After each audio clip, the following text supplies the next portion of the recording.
记者目前位置在大屯山驻航台，而在今天下午2点左右，气温已经下探到1度。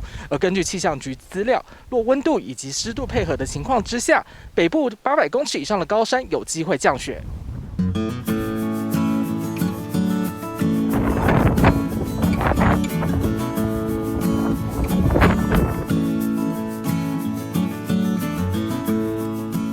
在大屯山驻航台的这现场，那目前这边的温度大概是3度上下。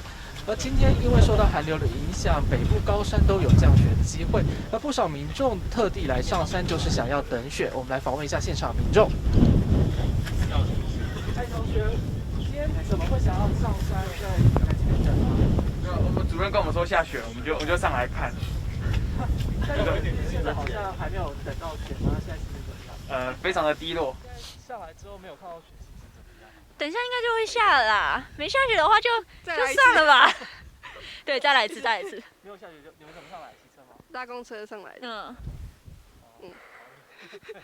很热血。没有很冷。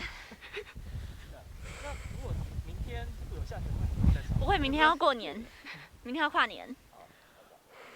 不会。